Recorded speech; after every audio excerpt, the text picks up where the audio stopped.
Okay, we are live. Perfect. Ouch. Uh, ouch. I I've been reading a lot of Virgin versus Chad memes, Yeah. so now the ouch is slowly becoming a catchphrase of mine. Well, welcome, ladies and gentlemen, to the Two Schmoes Show International Edition. hmm I'm your host, Mr. Ryan, and with me, as always, is my co-Schmo. Yep. And this is Cairo, back as always. Damn, So, Cairo, back at it again with the Two Schmo Show. yeah, we done did a graduation. Oh yeah, I don't know if I told you this, but I have my own home office now, and Nice. one of the best parts about having my own home office is hanging my degree and feeling official. I need to redo my room so get a real person desk, A do real real people things. hmm. I want to be. You okay? Your thing's Yeah. cutting out. Oh, I'm not too surprised by that. Coming and going. As please. Yeah, no, that was perfect. It just literally said comment going pleased. Mhm. Yep. Yep. Okay. So, what are we talking about this time, Cairo? Oh boy. So, uh, Theresa May, Prime Minister of the United Kingdom, basically just said Gucci and walked off the stage. What? Sh- she's quitting. She's quitting after Yes, all this nonsense yes, that she she is caused. done, Wow. and I can't blame her. Uh, the Brexit situation is a joke as it has been from the start for everyone who's not living in the British. They still don't have an agreement. They're still part of the European Union. They've had like four delays at this point.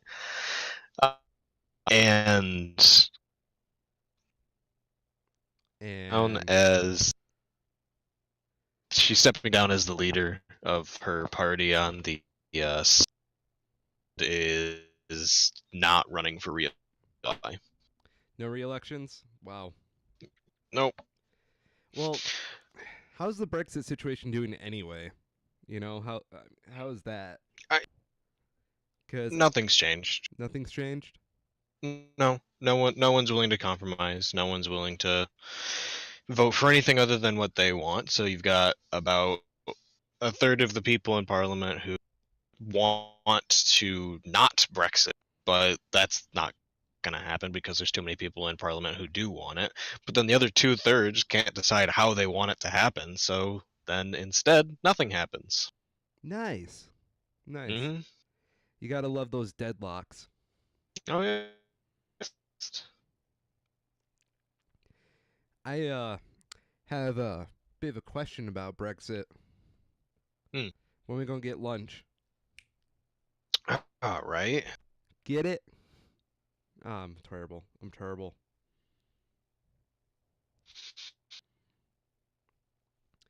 Okay, what else do we have? So what else? Actually, this might be a bit early, but I was reading the other day about Cannes Music Festival that's going on right now. Mhm. Um, and which one is it? There's some movie that showed there.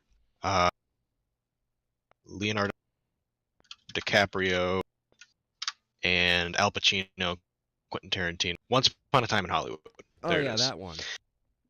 Yeah, so it showed at Cannes for the first time. It's got trailers out right now. It looks about any other Cannes music festival or music film festival sort of drama thriller. And I don't know. Apparently, it got a 6 minute standing ovation after it showed, which Really? that just seems excessive. Well, I can see that because it's one a Tarantino film, but Oh yeah, I mean, yeah, we'll see. Hopefully, I mean, for a 6 minute, this better be pretty damn good. Well, isn't there also a spoiler band on it? I don't know. Hmm. It's got a crazy cast though. What is this here? Leonardo DiCaprio, Margot Robbie, Brad Pitt, Sharon Tate, Dakota Fanning, Al Pacino, Luke Perry. What was apparently Steve McQueen is in it Steve posthumously. McQueen. I don't know. Is he dead? Pretty sure he's dead. Hmm. He's dead. Hella dead. Yeah, no. So posthumously somehow. Hmm. Lena Dunham, bunch of people.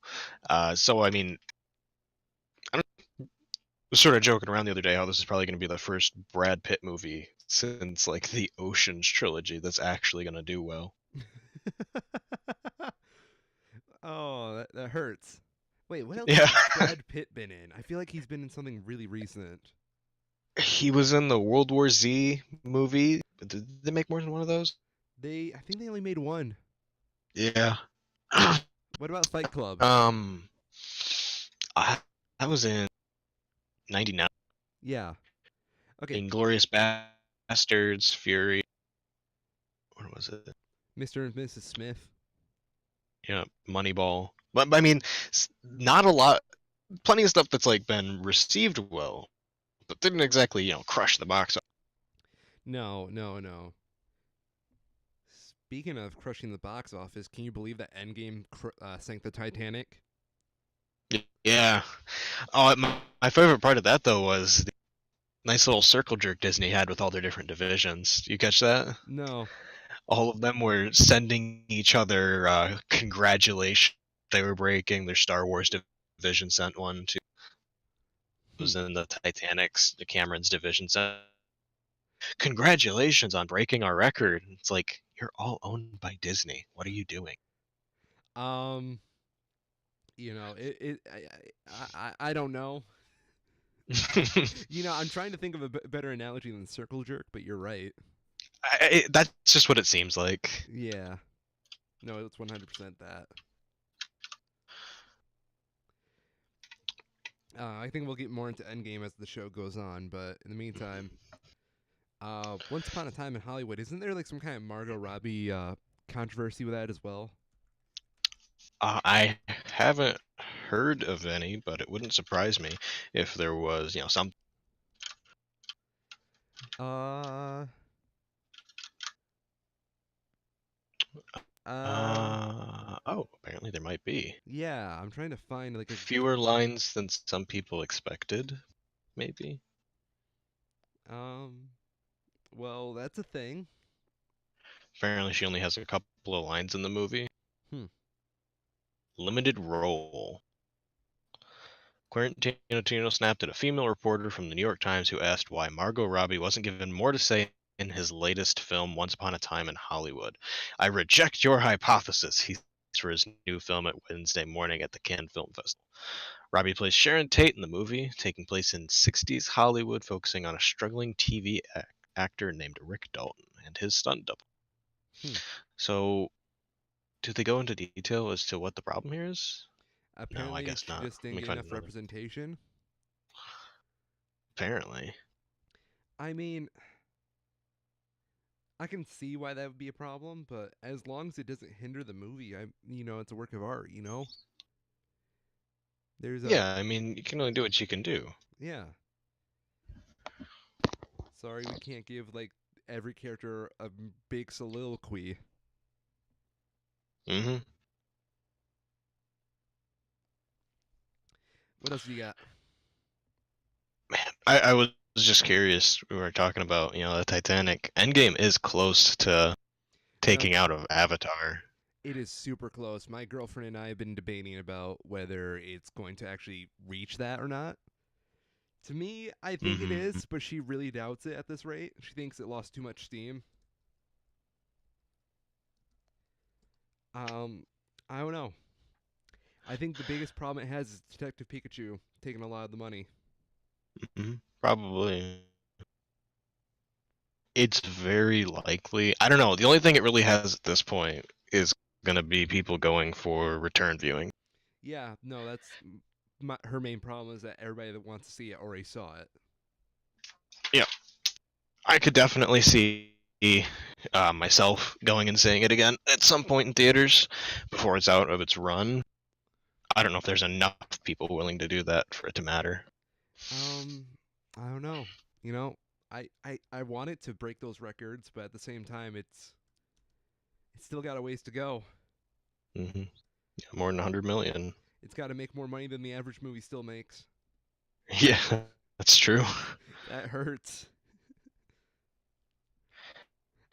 So I'm Apparently, curious. Minions is on number 19 on the highest grossing movies of all time. What? Yeah, right above Captain America Civil War.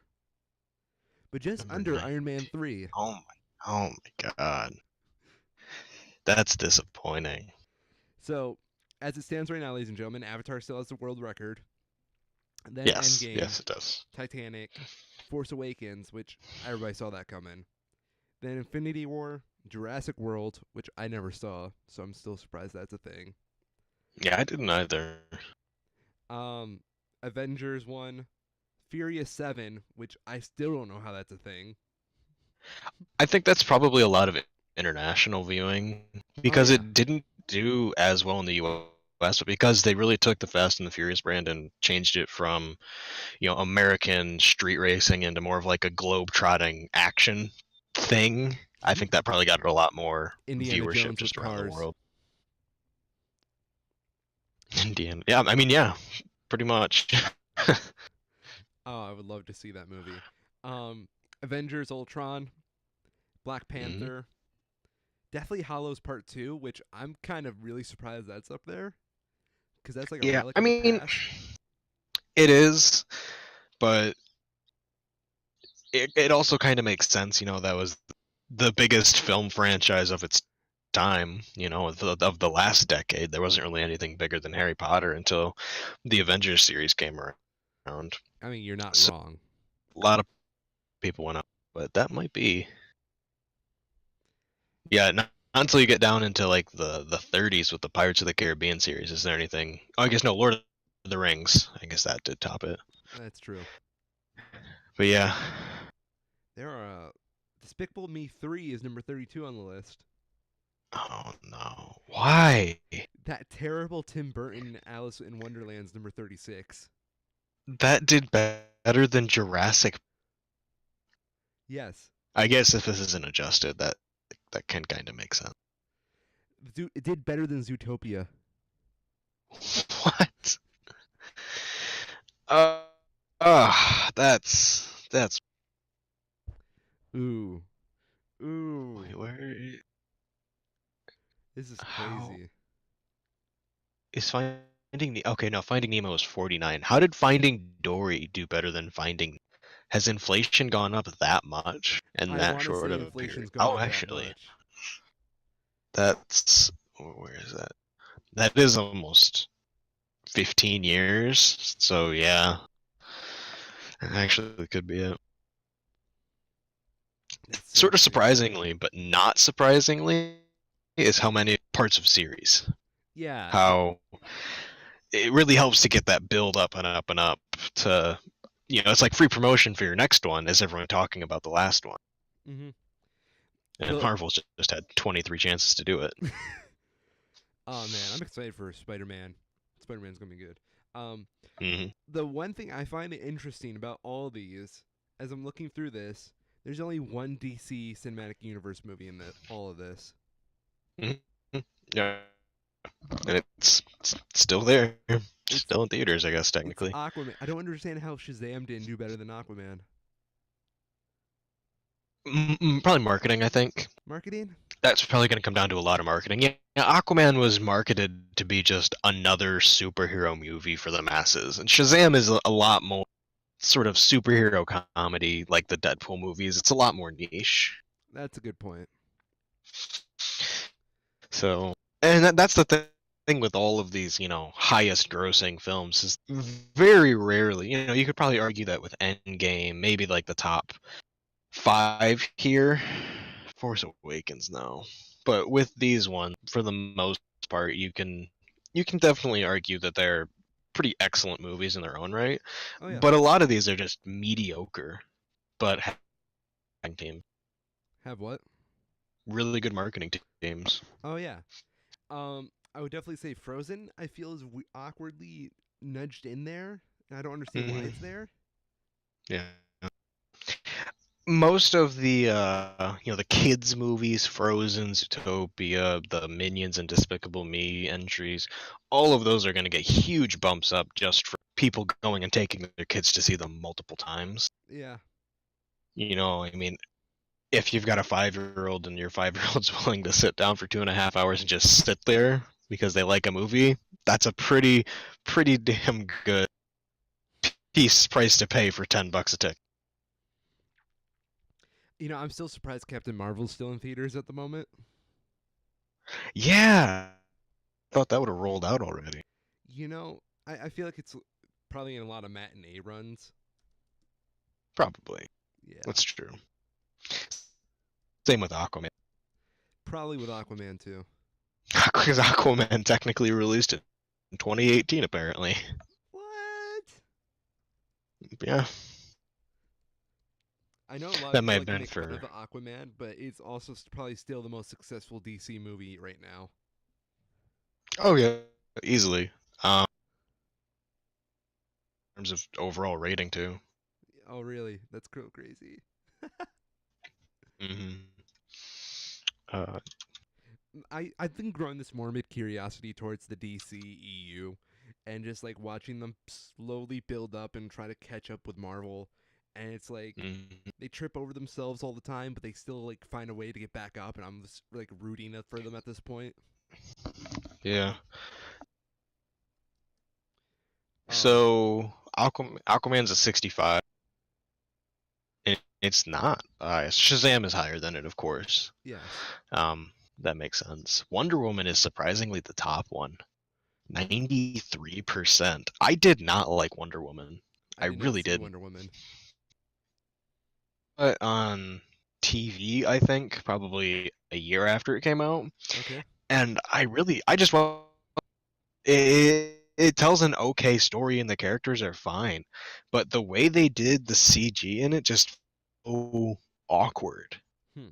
It just sort of lost the power and the feeling of scale of because they do excellent work in those films, and they did this weird stuff with like the flying scenes and stuff in particular, where it's just like this weird distorted thing, sort of the same thing they did in Black Panther, where it just like they're side of the physics of our world. Like yes, they're superhuman, but they're not breaking the laws of physics with how they move, Hmm. you know. Yeah, And it just gave it this awkward feeling that I couldn't shake. that's weird. Hmm. Hmm. I don't know. I I didn't see Wonder. I haven't seen a single DC EU movie except for Man of Steel. Before that was a part of it, apparently. Hmm. Yeah. I remember a lot of people I know going crazy for Man of Steel when it came out, and I enjoyed it. I just I don't know. I don't know how I feel about it in like a larger continuity. Hmm.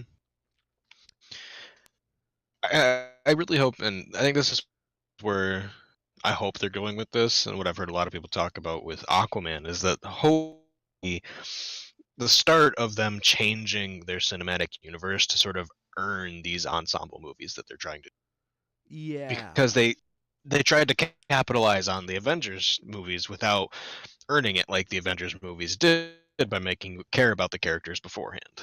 yeah. And hopefully they'll do that with Aquaman and the rest of, Cyborg and the Flash. Um, hopefully they learned that they did it wrong and that they shouldn't do it that way. I and this is something I've also kind of felt with Detective Pikachu. I recently saw that with my girlfriend. I enjoyed the movie like a million times better than her because Mm, grew up with Pokemon. She didn't really grow up with it, but she finds them all really adorable. And she said the weirdest part of that whole movie was like every time they showed a new Pokemon and they like really did like an establishing shot to show what this thing looked like. She just kind mhm, of stood there and be like, "Okay, well, that's neat." Where I feel mhm. me, I was like gushing, like, "Whoa, look at all that detail on that thing. That's so cool." Yeah, yeah. Really, any movie, the live action kick that's been going around from Disney, Detective Pikachu, all of those really comes down to a lot of a nostalgia. Um, and the only reason that like the superhero movies, Marvel and DC, are able to break away from that is because they're also just sort of big, fun blockbuster action things as well. I think Otherwise, I feel like they'd be the same way. I think Marvel made a really smart move by basically having the fans rate those movies because they basically Hmm. weaponized their own fans to write their own blockbusters. Oh yeah, Yeah, which I think is like one of the smartest moves.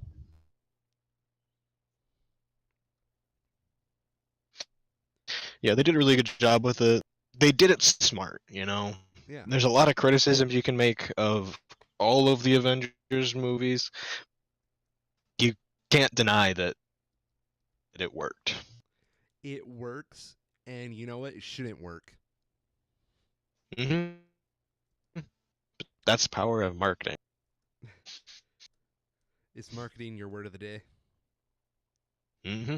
I mean, it fits. Um, yeah, Very true. yeah, I guess. So, what else do we have? Oh, the Huawei is The happening the what? apparently. Huawei, I you Chinese tele. you're breaking up a bit, dude. Oh, Huawei, the Chinese stuff. I don't know what a Huawei is. So they're a Chinese smartphone manufacturer. They have their cell phone world. They supply parts for a lot of networks.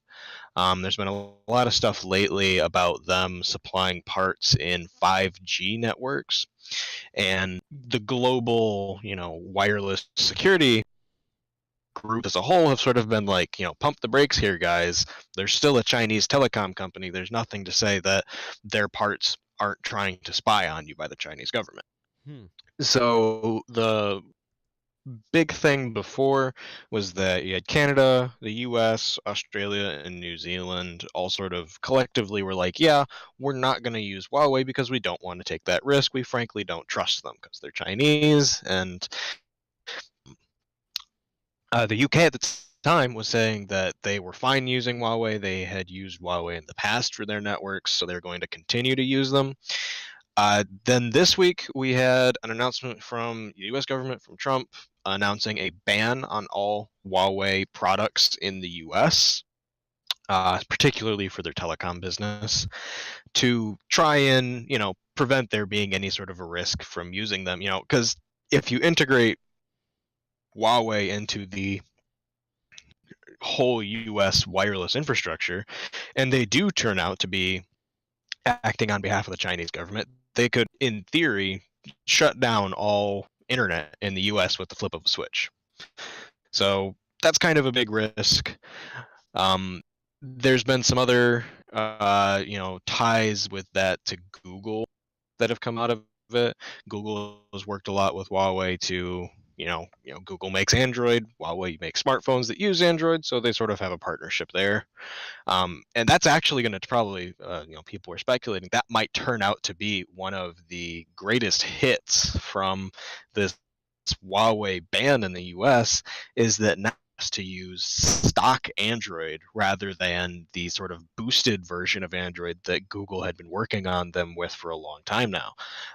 And if they can't use their modified version of Android, they're going to be at a huge disadvantage when the smartphone, everything related to it comes around. Yeah. Um, so yeah, there's been quite a bit on that, but steadily, Huawei is huge in China, lots of regions like that, the Asian regions, and over time they've now pushed themselves to be a bigger brand than Apple on the global scale. Apple's taken a downturn in the last couple of years as they've they had the iPhone 10, the 10R, and the 10s. Those really haven't. They're they didn't really do much different from what they already had, Yeah. and they're way too expensive. So because of that, Apple's market shares dropped from near 20% now down to under 15%. And during that time, Huawei has been steadily increasing along with brands like Samsung to make up that difference. They have cheaper options, and that's a lot more appealing to a lot of people can offer. Hmm. So, Well, the fact that you say that's like larger than any other like brand in the world, mhm, especially against Apple, yeah. makes me feel dumb. Not gonna lie. Well, I mean, and it shouldn't though, because they're big in China. Unless you live in China or any of the regions near China where they have the availability to sell their devices as cheaply as they can there, you're really not going to see it. Because here in the US, a Huawei device is going to cost you as much as. And when people see the difference, Samsung, they know Samsung. Apple, they know Apple. Huawei, I've never heard of Huawei. I'm not going to buy that. I'm going to buy something I know when they cost the same. So it makes sense that we haven't really heard about. Yeah, The only reason that I really know about Huawei as much as I do is because I did some research on them back in high school because they were just starting to push out into the international space at that point, and they had some really innovative, cool technology for the time. But then they were more of like a boutique sort of a thing where you're not paying the same amount as a Samsung or an iPhone. You're paying much, um, and they didn't work on U.S. networks anyways. So. I'm actually on their website right now looking at their products. It's Mhm. weird. It's like going down the rabbit hole and finding something new. Like it's our stuff but different. Yeah, yeah, it is, and they do a lot of our stuff, better better than us, really. Um, Samsung had the Galaxy Fold that they announced, and that was sort of huge. And now it's turning out that the Galaxy Fold is kind of awful. Um, less than a week after Samsung announced the Galaxy Fold, Huawei unveiled their own folding smartphone. And as far as everyone can tell, theirs is actually probably going to be successful because it uses a different sort of design, and it doesn't have the same the fundamental flaw that. So there's a reason they're as big a name as they are. They're competitive decisions, looking at the global market rather than individual markets. That is something I've actually been thinking about a lot in terms of how we're doing this whole global village thing with the internet. Is that I feel like a lot of places now need to start looking at products on a global scale against products for individualized markets. Hmm. And it's For sure, really starting to totally bother agree. me about that kind of stuff. And there's huge reluctancies to do that. I mean, and I get it. People are hard to make changes, but the times they are a changing, and that's really going to come down to who succeed in the next 20, 30 years, particularly in tech, is the people who can adapt to global markets rather than national ones. Hmm. I like some of this advertisements in Yahweh's like website because you can tell some of them are obviously just Americanized versions of Chinese ads. Hmm. Because I'm looking at this one photo and it's showing like someone go on Facebook and they're looking up someone called Jenny Ying, and it's just this Hmm. really white girl who doesn't look like she has any ethnicity in her blood. Yep. Yeah, that sounds about it. One of the really weird things about a lot of the Chinese companies is that they rarely do like just smartphone stuff. I don't remember which one it was. There's another one of the Chinese brands that even goes so far as to like sell actual luggage. Like you can buy full luggage sets from them as easily as you could one of their smartphone. And it turns out that that's actually where they make most of their money because they sell their phones at like nearly a loss, but because they get so much goodwill from that, people are like, "Oh, I need some new bags or I need some other random tech product. I'll just go to Oppo or whatever it is and I'll just buy it from them." And on those, they make a kill. It's just such a different market. It's a smart market, I'll say that. Hmm. Ah, you know, it's just it's interesting. You're very It right by is. this statement. The times are changing, and I'm very curious how like Americanized markets are going to pin up to I like any kind of market that's going for a more global position.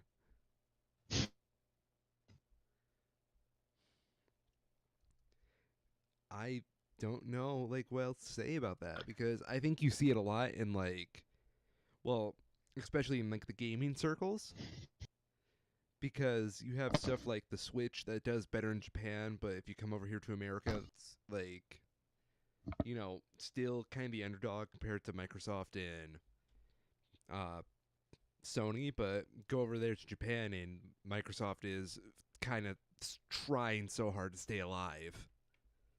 Hmm. It is a weird, weird perspective to look at it like that. Did you actually hear that the Switch finally outsold the PS4 in Japan? No, I hadn't. Yeah, I don't know. That's interesting. yeah. It's because in Japan they're more on the go kind of stuff than us per se. They don't really take gaming time at home, so they kind of rather Hmm. just have a Switch to take anywhere. What's it here?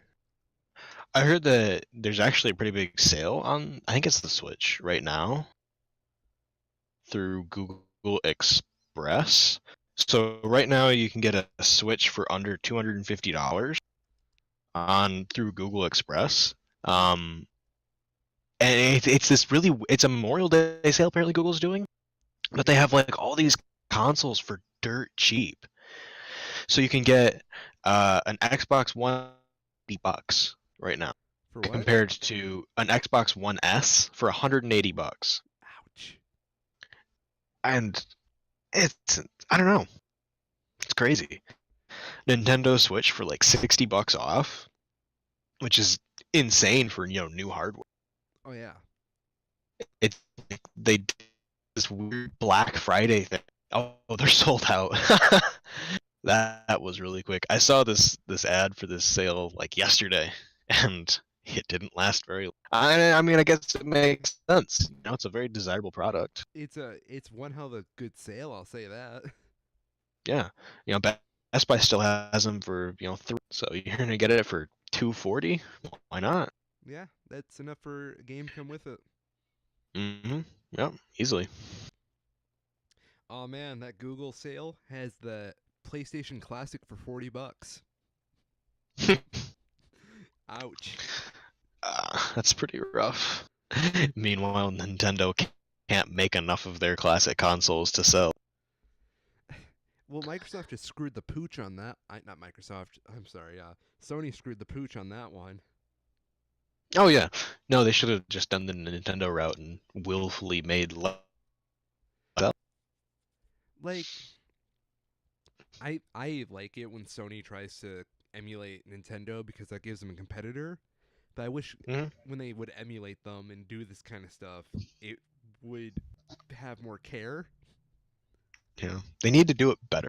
If you're gonna copy someone, just copy them. Yeah.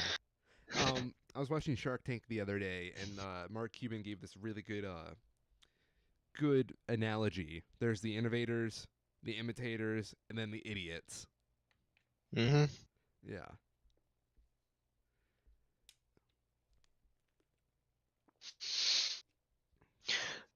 Another story I was reading. Apparently, there was a laptop sold as an art piece at a U.S. for $1.1 million so far. It's apparently still, the auction might be ongoing some still.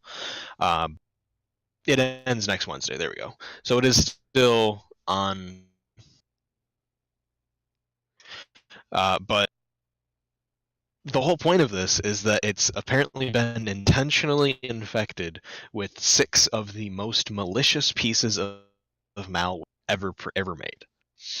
So it includes the WannaCry ransomware attack that apparently infected the British National Health Services in 2017 to their computers. It also contains some classics going back thousands. Like what? Ransomware malware, which was an email-based ransomware that looked like a fake love letter being sent. It is credited with infecting 50 million including the CIA, the Pentagon, and the United Kingdom Parliament building.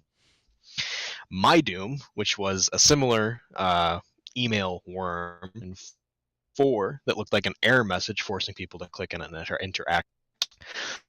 Another one so big, discovered in 2003, with one security company telling that 1 in 17 emails at the time was found to have the virus in it. It was so prolific. Wait, which one? Dark, so big. Damn. 1 in 17. Dark Tequila was a keylogger malware designed to steal financial data and login credentials from the financial places. And a more recent one, Black Energy. I remember hearing about this. Back in 2016, it was used to attack Ukraine's power grid, and it was a ransomware used to hold them off, so they couldn't actually. So yeah, and it's selling for $1 million. It's illegal to sell malware in the U.S., so they have to be careful to classify this as an art piece, and as soon as it will be permanently disconnected from the internet, so that these viruses introduced. That would be a problem, of course. Hmm. Um, or it could be used for academic reasons, I guess, whatever that means. But that's This is uh, so strange. some amusing quotes from cybersecurity experts. This is Kevin Beaumont said, "If you want to save them, connect a laptop to the internet without antivirus software and security patches for a station." Hmm. I'm really curious. How do you think they infected this computer with all six of these? I would bet they probably just started with an old blank laptop and just isolated the code one at a time and just slow. They don't really say how they did it, or how they show that these are all infesting it. Hmm. Um, but it's definitely an interesting idea. I don't really get why it's costing this much. I guess part of this could be how old these viruses are. You know, as old as some of these are, you want to get rid of these forever so that they don't come back. So maybe that's part of the novelty of it, that it has so many of these old, well-known viruses infecting it at the same time, that sort of makes it desirable from an education perspective or an archival perspective to show what these viruses did when they were. Hmm. Other than that, I really don't know. Yeah, I'm just really curious about this kind of stuff. I don't know. I find like these kind of ransomwares, malwares, very fascinating because they're like, how do I put this? It's like watching a infection almost, and Hmm. you don't Yeah. definitely want to be a part of it, but it's fascinating to watch how these things work, even though it's terrible what they do. Hmm. Yeah. Hmm. Another interesting. Another piece here I was reading earlier this week. A large volume of banned uh, ozone layer carbon gases Hmm. have been attributed to China, as a sort of show of how they've been lying about their carbon emissions over a decade, I guess, or so is what this is talking about. They're, supposedly China is supposed to be doing so much, environmentally to about this, but some who did this? Oh, they're not saying. Um, Thank you for hyperlinks. I don't know if this is done by any group in particular, but they were able to prove that a significant volume of these carbon emissions were coming out of China, uh, and it could be, I mean, the whole point of tracking this stuff is to figure out what's being produced where, how to reduce. We have large companies, companies, large countries as big as China that are just straight up lying about emissions levels. Hmm. Definitely makes it, just that much more difficult to do. Of course. Hmm.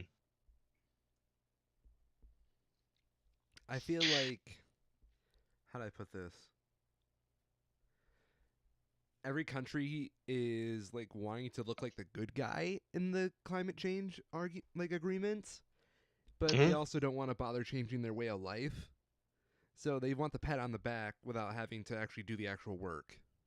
Yep, of course. Yeah. In the U.S., I, we just have climate change deniers, which is fun. yeah, yep, it's great. Hmm. I was reading Reddit and news sources and all that talking about this stuff. Sort of at the same time, this story on China was breaking. There's another one talking about how apparently they've met climate change goals like 6 years early or something.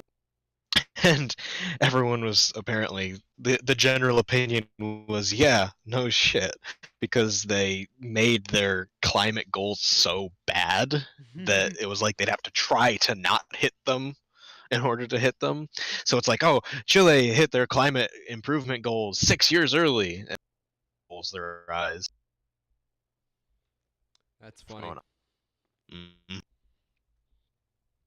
Like, okay, when they write those agreement goals, does someone have to oversee them, or like what's the whole No, story with no, that? that was sort of the whole thing with the Paris Climate that made Trump's decision really confusing. Was because each country uh, dictates what goals they want to set for themselves. So if you don't want to do much improvement, you don't have to do much improvement. You can just say, I want to do 1% better by whatever date. And that's all you have to do. Yeah, And even if you don't make even that tiny pathetic amount, there's no punishment for not making. There's no benefit for making it. There's just it's just an agreement to do better. It's like it's like an AA meeting, I guess, in a way. You know, everyone has a problem who goes there. Everyone's setting their own goals, but if you don't meet them, you're only hurting yourself, and no one's gonna punish you for not meeting your own goals. I get that. I really get that. That's funny. And then Trump comes in here and he boasts his way into the AA meeting and pounds a six pack, says "fuck you" to everyone, and walks out the door. And everyone's just like, "Why did you even show up then?" I mean, you're not wrong. He's gonna be the guy that comes in and says AA's for quitters. Yeah, exactly. It's just like, what are you doing? That's not even the point. Yeah, it's a mess.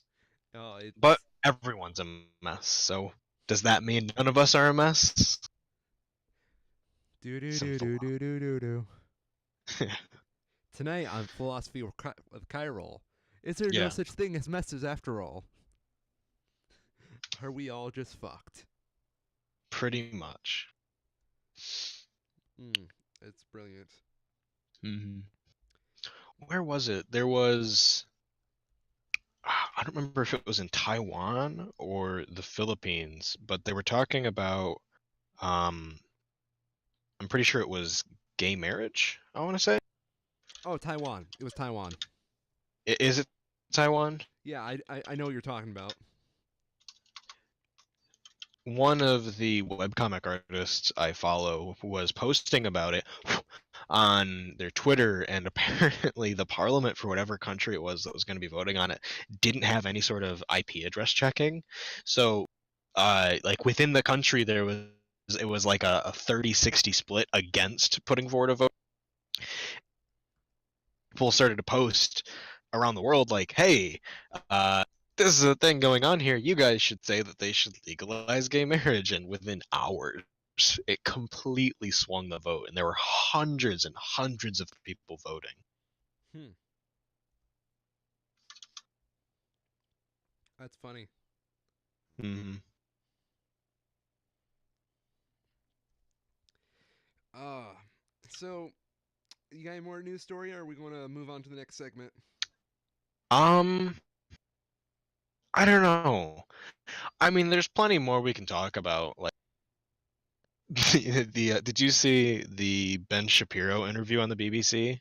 Okay, I know it happened, but I don't know the full details about that. It Oh makes me my laugh a lot because I'm just shocked that Ben Shapiro, of all people, would back down like that. But God, it's so beautiful. Go on. I so just from the start, this whole thing is hilarious. He tweeted back in like 2014 or 2016 or something, some line about how there is no right side of history or anything like that. How there is no right side of history. There is history. And then he comes out in 2019 with his book, The Right Side of History. So from the start, it's a joke in Yeah. itself. And then for some reason, he agrees to do this interview about the book on the BBC. And I don't know what he was. They're actual journalists. They do journalist things.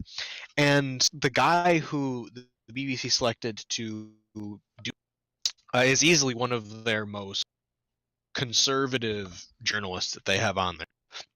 Let me see if I can pull this up real quick. Ben Shapiro, BBC. Um, it's like an R. Andrew Neil, that's who it was.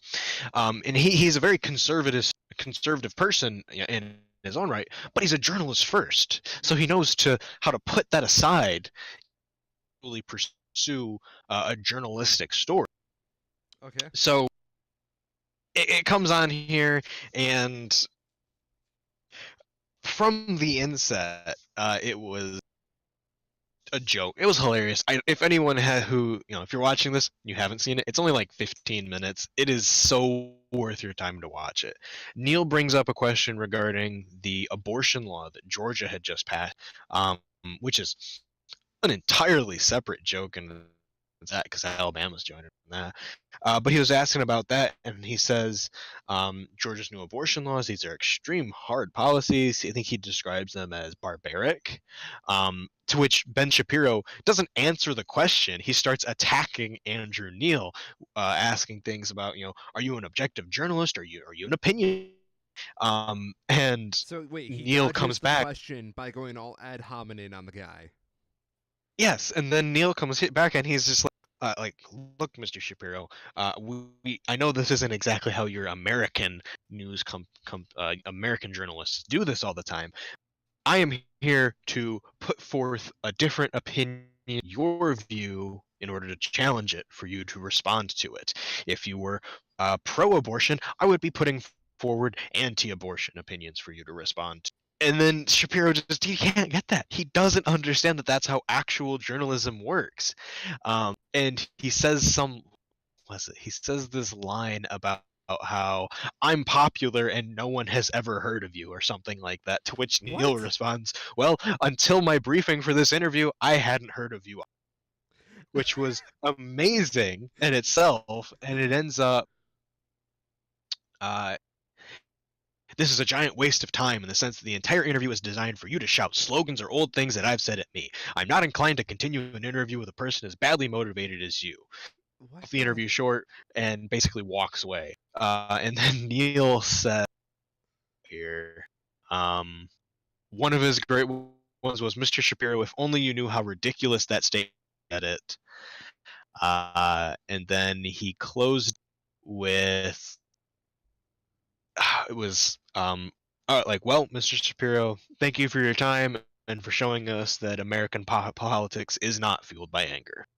And then that's where the whole thing was great. Who either shouldn't have gone on there or shouldn't have gone on there as ill prepared as he was. Ben Shapiro does make a lot of good points a lot of the times, but his normal journalistic tactic is to go after people who are less informed on a topic than he does, and then he tears them down because he just knows more about the thing than they do. Yeah, no. The exact opposite happened here. My whole thing with Ben is that he's always punched down. He's always punched Yep. down. He's a a Harvard grad? He Yeah, he is. graduated from Harvard Form, in grad former studies. Breitbart. Yeah. Yep. Yeah. So the dude is always punching down 9 out of 10 times, Hmm. which is never fair, mind you. The guy knows how to research more than most people in this country. And I'll say right now, as someone who has a degree in journalism, you can't see it, but I'm pointing at it right now. Um, I will say it right now. A lot of the big wig news places we have here aren't doing that great of journalism. That's more commentary on anything. And even then, they can't really get good people to provide commentary because quite frankly, all the people who they have that can do good commentary are busy doing good stuff so they can provide better commentary. And that's just Ben's always been so used to punching down. And when he comes to another Yep. place where their climate is more, agreeable towards, the ethics of journalism, or they don't have to live in a 24-hour news cycle like we do, where they can better pace their content, stuff like that. I'm sure he doesn't know how to respond to that. And No, it's not at all. probably for the best that he ran away. Sort of along the same vein, there's a really interesting video I was watching this morning. Fox, they put out a video today about how even if you don't watch Fox News, you're basically still watching Fox News, and it really sort of feeds into that whole about how that's like the same thing that Shapiro does. Like the only major news corporation that he regularly appears on is Fox, Yeah. and they talk about all this inflammatory stuff, and that because they're talking about this stuff, other news companies talk about Fox talking about this thing, and it just sort of bleeds out everywhere and gets all distorted. Then he actually gets presented with someone who can debate and knows how to debate, and he can't do it. Mm-hmm.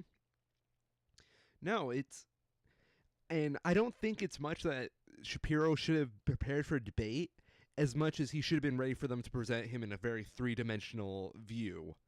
Because Mm-hmm. I'm sorry, but one of the things I have against Ben Shapiro, and it's not a bad thing at all, is just that he's always presented in one lighting, and I would like to see a more 3D aspect of the man. You Yeah. know, because Yep. Exactly. I would love to hear his other opinions get more of a three-dimensional, like, this is why he thinks this way kind of aspect to him. And Mhm. when he has an opportunity to like debate and present his opinions and like stick to his guns, he just walks away, and I'm a little disappointed by that. No, totally get that. Yeah, it's just it's interesting to me, especially Mm-hmm. since he's like a media personality who was groomed to be a media personality at this point. Oh yeah, entirely. I mean, that's all he's done, and looking at his history, that's all he was ever going to do. Yeah, Uh, yeah. I don't ever think he's been like as bad as most people say he is. I just always saw him more as a personality rather than an actual trusted figurehead. Mhm. Entirely. No, I think that's entirely accurate. I don't. I mean, I'm sure that there are people who consider what he does news, but in any realistic sense, it's an inaccurate way of putting it. Yeah, I think it's just that he was not prepared for that, and I think he just expected it to be like American news, but it was Mm-hmm. not. Yep. Pretty much. Yeah. What else do we have? Okay, this is sort of, I don't know if you have any interest in this or heard about it, but there's a pretty big lawsuit that's being put forward by Tifu. He's a Fortnite streamer, and sort of a general. I guess he's as close to a Fortnite pro as there's going to be. He's very good at the game, and he is currently a member of the organization FaZe Clan, which is pretty huge American organization when it comes to esports. They've got their feet in pretty much every professional sports organization Mm-hmm. in the esports market, and he has put forward a lawsuit for them uh, as sort of an attempt. It seems like for him to try and get out of the contract he currently has with them. And this is really starting to make news because honestly, there's a lot of misinformation that's been put out there about it. At first, people were hearing about this lawsuit, and it was getting reported as something like FaZe Clan was taking 80% of everything he earns from them, which is, like 80% of his prize winnings, 80% of his ad revenue, and from his YouTube channels and all that. And that was absolutely not true. What they were saying in this, by his contract, he holds on to all of the earnings that he from his social media, all the earnings that he makes from his YouTube views, from any prize winnings he gets. He keeps all of it. What the conflict was here was that FaZe Clan apparently had an 80-20 split with for any sort of brand deal that he had. So, say Tifu as a streamer and personality. This was an example that was it the Score Esports did in their coverage of it. They're saying, if Tifu wanted to put together a brand deal with Pet for something, 80% of that split would go of the earnings from that would go to FaZe Clan, and only 20% of it would go to Tifu. But beyond that, FaZe Clan can come back and outright say, no, we don't want you to do that because, say, we already have a brand deal with Pepsi or with Coca-Cola. So we don't want one of our players coordinating with Pepsi when we already have a deal with Coke. Mm-hmm. And an actual example of this happened. Apparently, Tifu was trying to get a brand deal with Astros for their headsets, and FaZe Clan told them no because they already have a brand deal with SteelSeries for their general equipment, including their headsets. So this was a deal that he was he was turned down for. That potentially could have earned him millions of dollars, and they told him no. So back in like September, he has been trying to work with his lawyers to get out of his contract altogether. FaZe Clan has come back with other offers. A couple of statements come out saying that we are willing to offer him contracts where he stays a member of FaZe Clan and gets a much more generous split, including seven-figure signing bonuses, yada yada. And people are trying to champion this as like someone sticking up to the organizations of esports and you know players some more. But this is really when I see this of the voice actor strikes that we had, how the voice actors in the gaming industry don't have any guild or organization or association that they can fall back on or rely on to protect, and people are trying to say this is some that moment pro video game players. Mm-hmm. Um, I'm going to try to editorial possible. I'll just say I don't think that that's what this is. This seems much more just Tifu wanting to keep as much of his money to himself without having any to FaZe Clan as he can. He's massively popular right now on Twitch with his YouTube videos, wanting to keep more of the revenue that he brings, particularly if he wants to reach out, the same way that Ninja did. He had a deal with the NFL and was the freaking Super Bowl in their promo. So, these streamers are going to want more like that. And if their contracts are restrictive to the point that they can't, I can understand them wanting to break away from that. But I feel like this whole situation has really been blown, significantly more. There's a lot of claims that were made in his lawsuit that just seem sort of disingenuous, just piling things on top of for him to try and get out of his contract in any way that he can, 2 years early, basically. Okay. So there's been a lot going around on it. Anyways, I found it to be interesting. I don't know. I I know I will recognize that streaming is becoming so much more popular than like Let's Plays did on YouTube.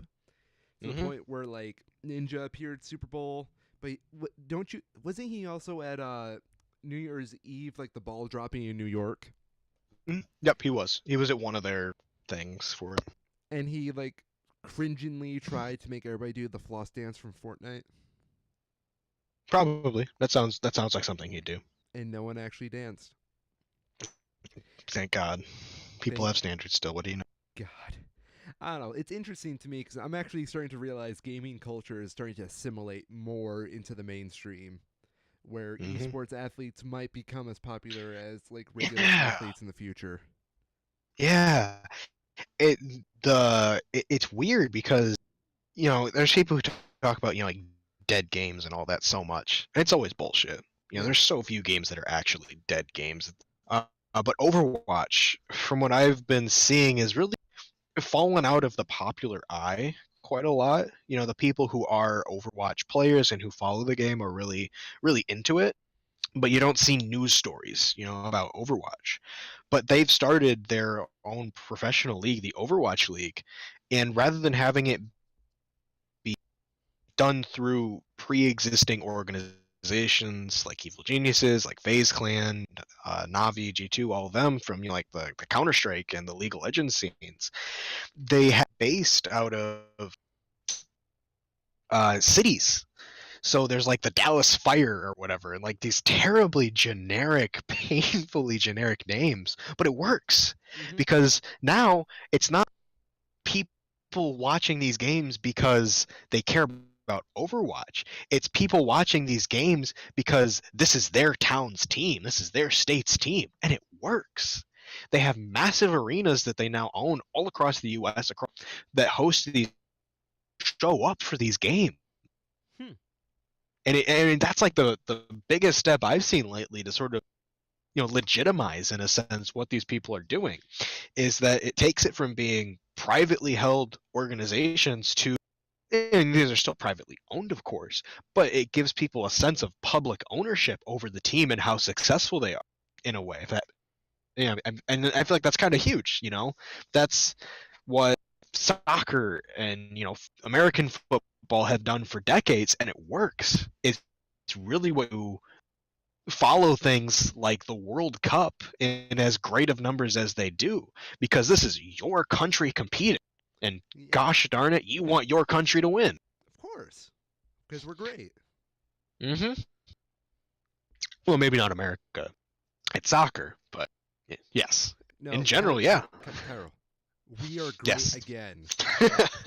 We are great again. That's why we elected Trump, because he's gonna make everything great. Our soccer teams are going to be amazing. They're going to be huge. They're gonna be huge, the bigliest. Oh, that hurt. So we talked about, not too recently, but the last couple of weeks, Minecraft has been having a lot of stuff going on with it. Yeah, Um, 10 they year had their anniversary. 10-year anniversary. I mean, that's pretty huge on its own. But now they have like their Pokemon Go clone. Yeah. Has there been any more words as to how that's gonna work? Is there gonna be any sort of moderation for it to I, stop people from just writing obscene things everywhere? that's what I'm scared about because that's just asking for penises everywhere. Hmm. Because, like, the way I'm looking at this, because I haven't looked too far into it, like, I'm expecting it that you can play the game like a normal Pokemon Go setting, but there are going to be Hmm. like designated playgrounds so people can build in Yeah. those locations in augmented reality, versus Hmm. like letting anybody build anywhere because that's just asking to get hit by a car. Oh yeah, for Yeah. sure. I could see them doing like your grinding is for the materials, of course, and then you can probably build like prefabricated pieces using certain amounts of materials, prefabricated homes, chests, stuff Yes. like that. And then those have certain benefits on it. But my question is for unless they do like a full augmented reality thing, which I don't know how they're just from like a pure how do you do this? But it just seems like it's getting dangerously close to like a cookie clicker sort of a thing. Like you click things Yeah. to do things, and then when you have enough of the things, you buy more things, which let you get more of the stuff to build more stuff, and on and on and on. So I'm not sure how it's going to work. I guess what speculating this early, it's for sure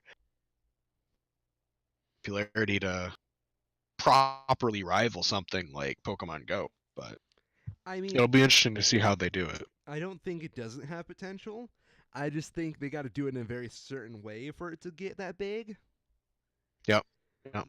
So I'm on the website for it right now, trying to find out what I can learn. And they have this one picture of like a girl sitting at a booth, and it shows like a little Minecraft habitat that she's looking at. But she doesn't have a Hmm. phone. She just has a Coke in her hand or like a beverage, and she's like looking directly at a small little pig. And I'm like, how are you seeing that?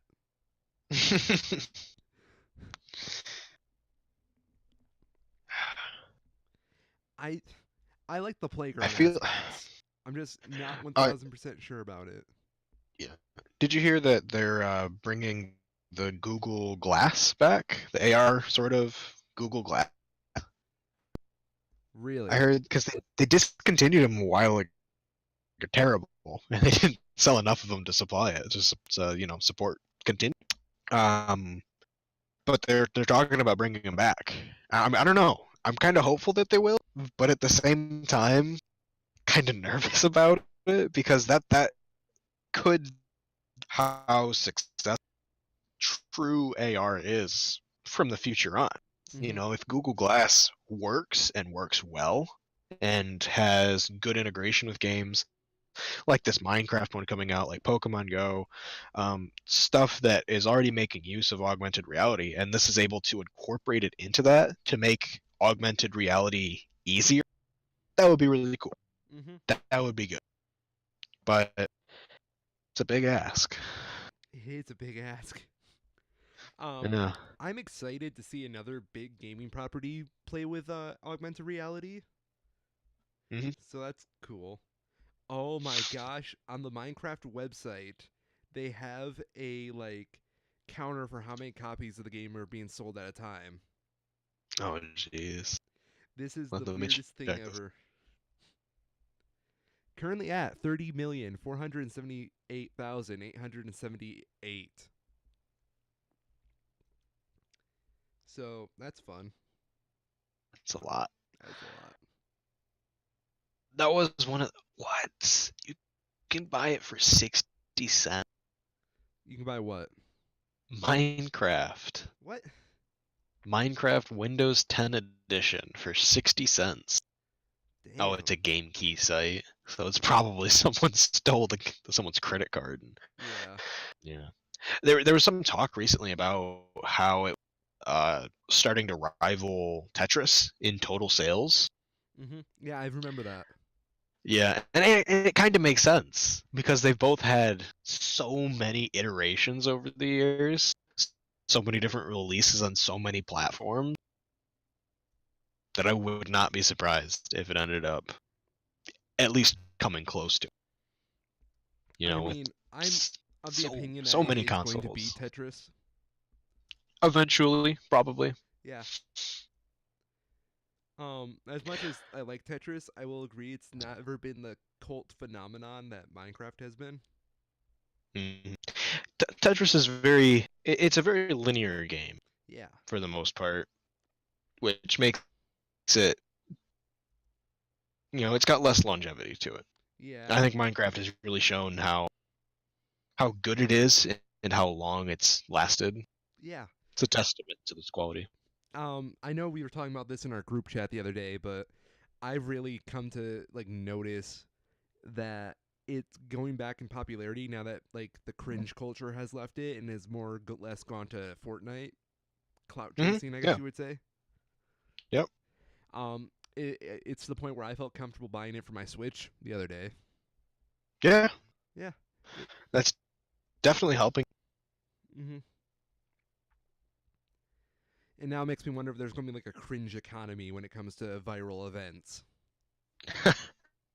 Where do all of the like 10 to 18-year-olds flock to when new things? Exactly.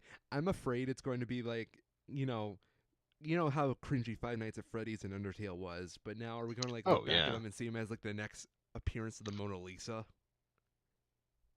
Probably, honestly, because that's where Minecraft was. For a long time, it was what Fortnite is. Yeah, It was just as cringe. if not worse. Because I remember Hmm. those Minecraft song parodies. Yeah. I was in the trenches in those days. Ouch. Doing battle on the daily. Boy, I'll tell you what, I was there on the day of Okinawa. M-Day. But yeah. What else do we have? Um. Well, we can get this out of the in Alabama abortion stuff that's going on. So, there's been a lot of laws passed lately that and the lawmakers who are passing these are very open about this. They're not trying to pass these laws to pass these laws. I mean, but they're not. Mm-hmm. Their goal is to intentionally pass laws to challenge Roe v. Wade level. And it's really going to come down to what the Supreme Court justices, that what they hold, particularly the new tunes. We've got five five, six Republican justices on the Supreme Court right now, and then the regular Democrats, of course. Uh, and it'll be interesting to see if they uphold Roe v. Wade when it comes to it. Yeah. Alabama's abortion law in particular is particularly harsh with it's like any time after like 4 or 6 weeks or something like that, Yeah, I thought which that is was really harsh. yeah, I mean it's a period so short that by the time you find out you're pregnant, you've already gone past that point because, you know, symptoms don't really show up until then. That's the scary part about it for me. Like, Yeah. I don't want, like, I'm a utilitarian when it comes to this stuff, and I Hmm. believe as long as all parties are considered and it's fine, I guess it's okay with me. You Yep. know, No, I mean I've heard what? two fundamental problems with this as in general. The first is that, you know, these are coming from conservative places, conservative politicians. And my this comes up is how are you comfortable as a conservative letting the government regulate what medical procedures can and can't be, and you're not comfortable letting the government regulate what objects you can and can't own? That's That's like the first thing, particularly for guns.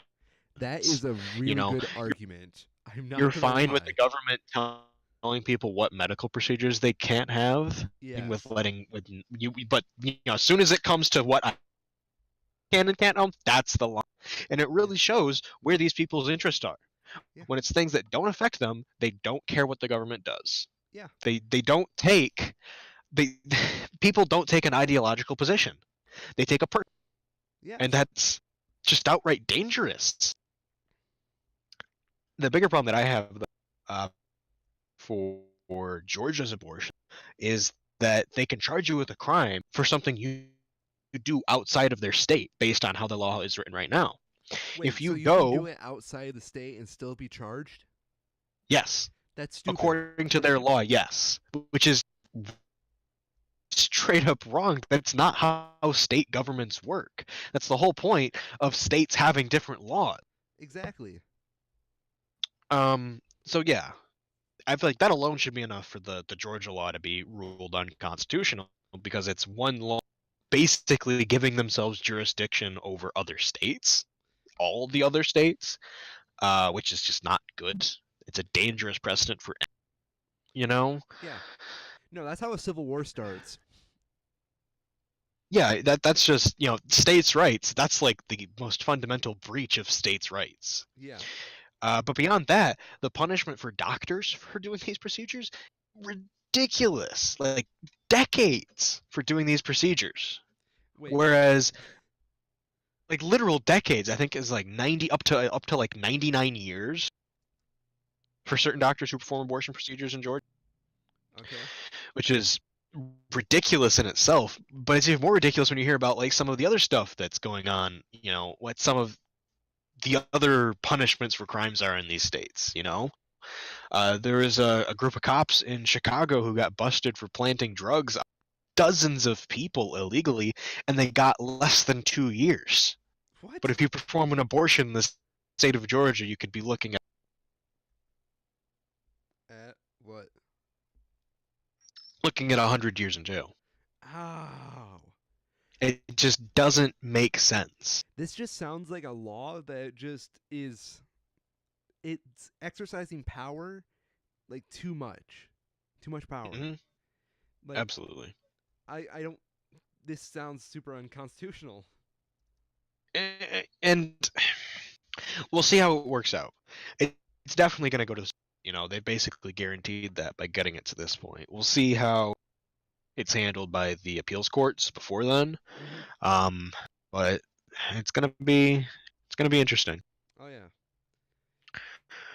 So wait, so you can get the abortion in another state, but as long as you are a citizen of Georgia, they can still fine you in contempt. Apparently. That's stupid. Hmm. I was Yep. about to say because like if it's any state at all, are you instantly like elite like out for a war in Georgia? You know? Yeah, and that's the problem. I understand pretty much. Yeah, The jurisdiction of Georgia apparently has no bounds anymore, based on this new law. we are the United States of Georgia. Yeah, There yeah. we go.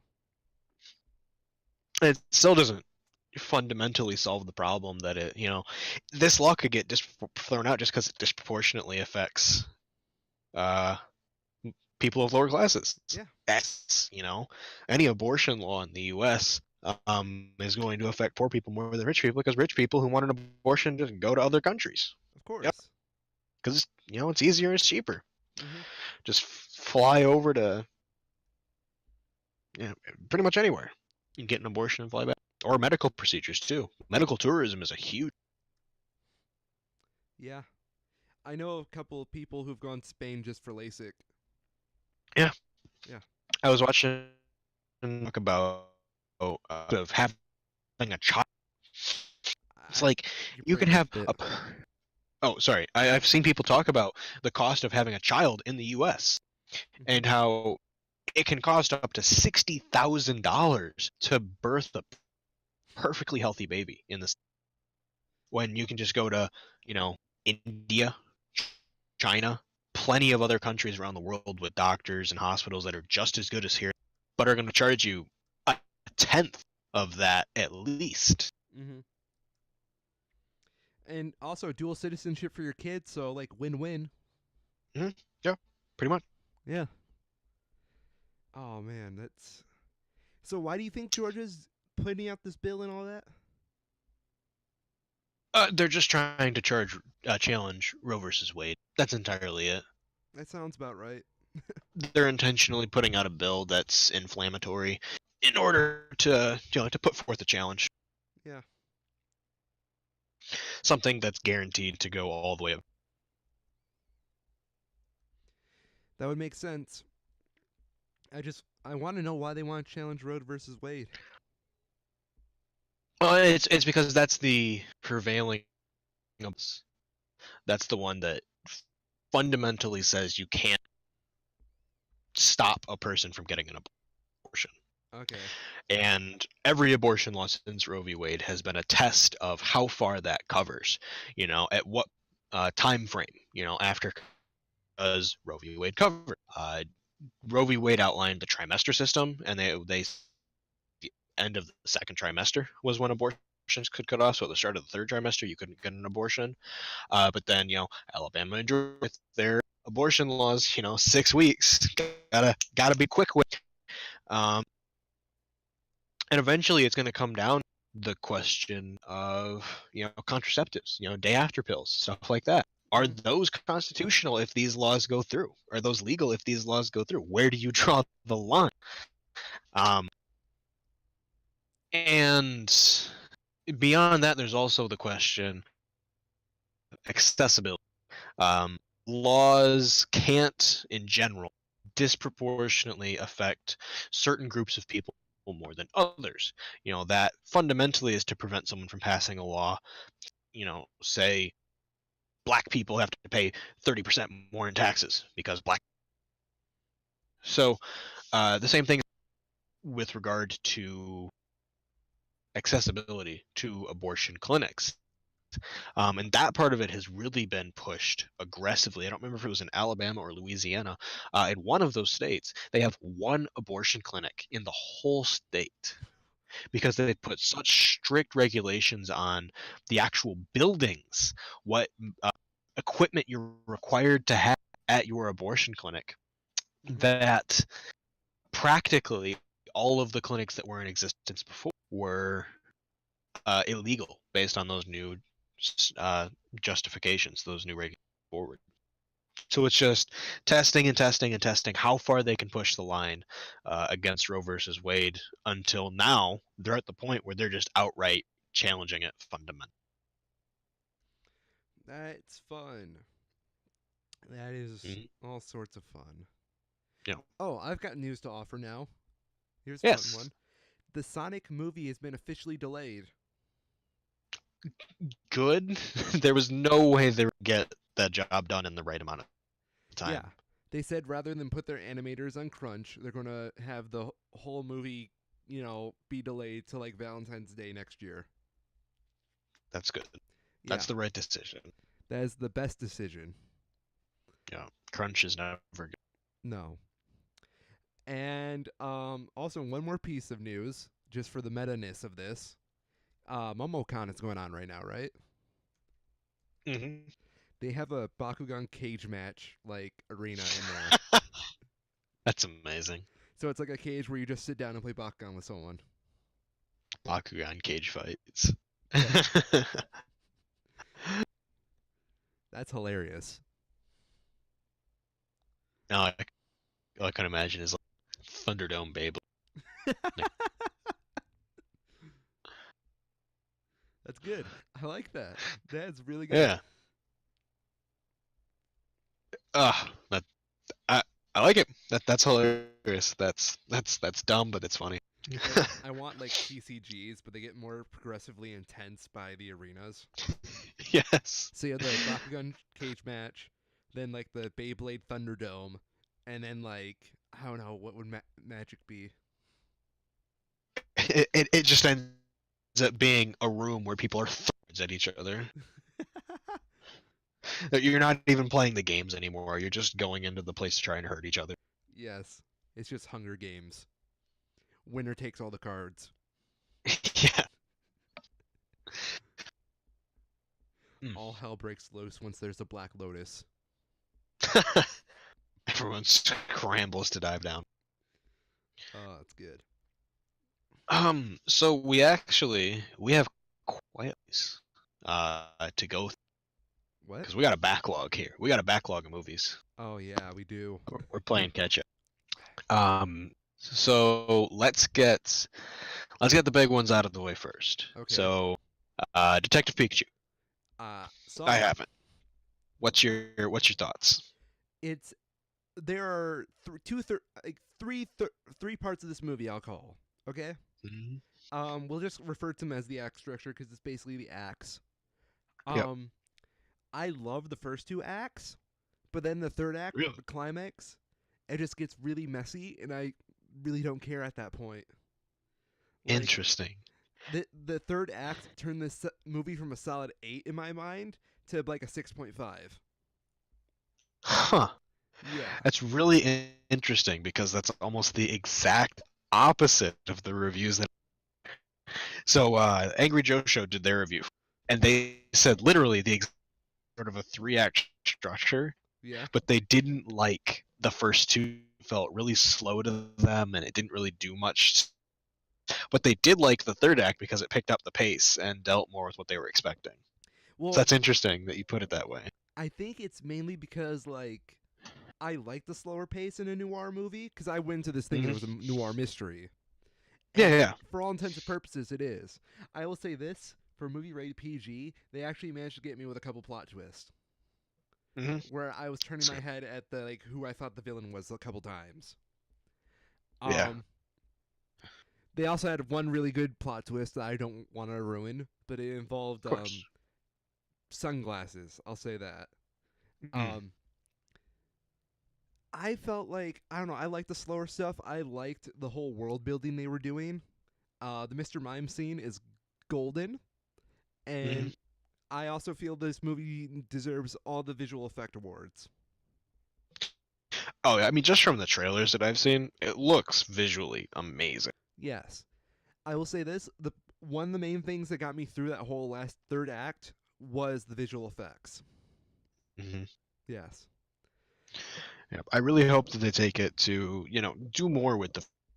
They've shown that they can do live action Pokemon now, so Hmm. do more with it and tell, build on, tell more compelling stories.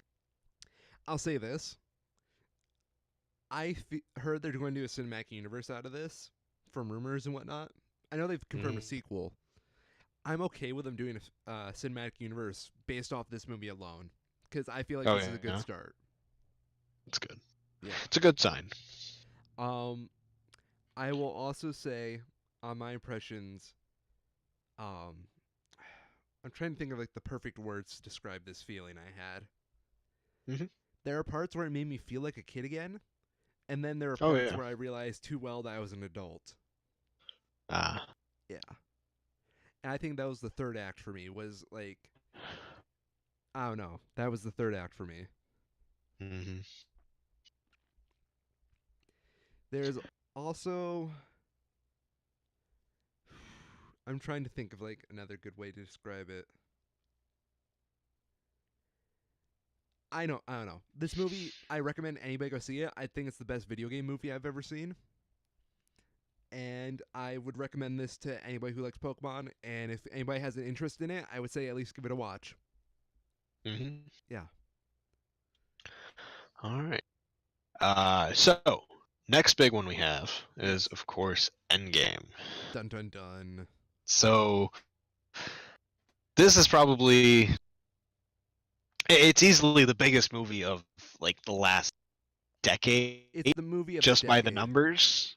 It's huge. Yeah. Uh, so I know already.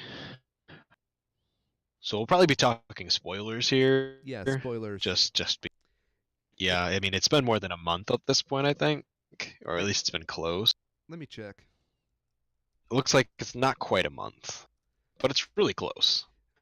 Yeah. So, it's been 4 weeks since it released. If you haven't seen it at this point, it's either your own fault or you probably don't really care enough. Yes. Um, Otherwise, we're gonna carry on.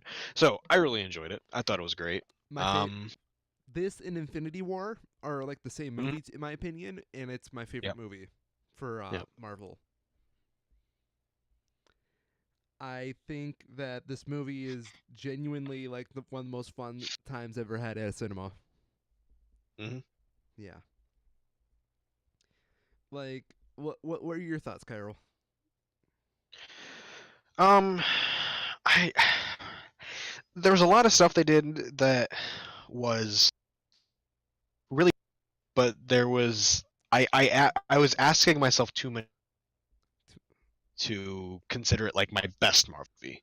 It left too much room for me to Think. than just sort of experience what was happening, if that makes sense. Okay.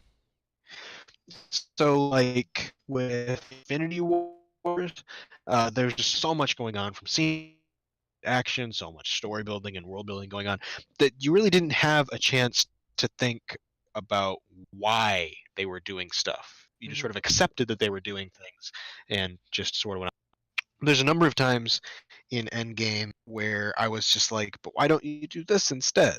So, particularly for me, was them getting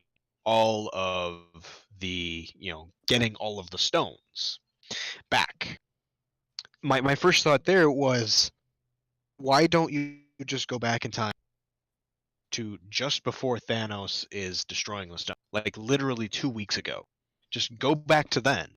You have Thor as Thor. You have Captain Marvel. You have all of the pieces that you need to just straight up murder Thanos 2 weeks ago and then hop back to the present and undo the snap.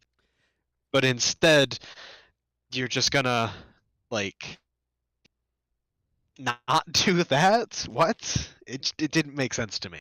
My I agree with that because I would dare say they Mhm. could have easily gone back to the part where they could have like stolen the gauntlet from Thanos during the Titan fight before Yeah. Quill ruined it. Like Well, literally, Iron Man could have just gone there, tackled Quill, and they would have won. yeah, yeah. And then, I mean, there's just I don't know. I feel like there's so many opportunities between the end of Infinity Wars and the start of Endgame where they could have gone back to that. It left too much for me to suspend my disbelief that much. It's I the best way I think can of put it it. as like they were traumatized from Thanos, and they really just didn't want to see him again. Maybe I don't know. Every movie's gonna have not the best way of doing things or plot. It's just how it is. And the problem is I time feel like travel. it's just so messy Yeah, that once you say we can time travel, that just opens up so many doors. I agree. It, Um, yeah. So. I also want to know why Black Widow didn't get a funeral. Yeah, like what the hell? Like, even if you just want to take, like, Hawkeye and Hulk and just put them in their own little scene with, like, an unmarked grave, that would have been fine. Mm-hmm. Yep. Why didn't Black Widow get a funeral? I want to know. Yeah, this sort of she definitely felt a bit overlooked, particularly basically the head of Shield for the last 5 years. Yeah, I mean that's not nothing. That's a serious position. serious position. And, she was probably one of the more instrumental parts of the whole time heist. Oh yeah, absolutely. Yeah, The whole scene between her and Clint on Vormir, yeah. excellently well, perfectly well. Like, that is a very good scene in the sense that I didn't know who was dying, Yeah, and it was they both had good reasons, good motivations, and it was just that was just good action, good cinematography, good story. Their character development with each other. Both of them have good motivations to sacrifice themselves, but both of them also have good motivations to stop the other from sacrificing themselves. There's a lot yeah. right in there. It was just it. That's probably one of the best scenes of Endgame. Hmm. Like, keeping me on the edge of my seat the whole Easily. time. Um, I will say that I think my favorite scene overall from Endgame was Captain America going back in time to Avengers 1. Yes, that was The fun. interaction between Captain America and Captain America, cool. Great line. That is America's ass. Perfect line. Excellent. The little hail hydra that he gave there in the Oh elevator. yes. Absolutely perfectly timed. I I think it's mean, just like that is the Russos doing a victory lap on how well Captain America's developed throughout the MCU, because absolutely. that is just like pinnacle of character progression. Hmm. Perfectly well, perfectly done Yeah. there. And then there's just like, I don't know. I like the fun parts of the whole time heist. Especially like stuff like Tony and meeting his dad again, or Hmm. I really liked Hulk trying to act like Hulk. Yep, that was. There was a lot of good stuff that came out of it. I just don't know if that was. Whenever it's gonna get messy and it's gonna make people ask questions. Yeah. It's just the way it is. Um, I will say I'm trying to think of other scenes that were like big for me. The final battle was Com- amazing. oh yeah, final battle was really good. I will say the final battle was also when I cringed the hardest during when they did their When what? whole "I'm not alone" thing. With literally every single female character all fucking lined up. That Oh, felt so forced. Like, the we the get it. the You have pager. strong female characters. We know they have to force feed it that hard because they did that in Infinity Wars so much better. They did Uh, that during Infinity War. yeah, in Wakanda they had Black Widow, You're Wanda, right. and I don't remember her name. Yeah, The T'Challa's like right head hand. officer. Yeah, Yeah, and all three of them were there fighting the one person there, and you had that scene of Black Widow is about to be executed, and then the women come together in a much more natural way, kick ass.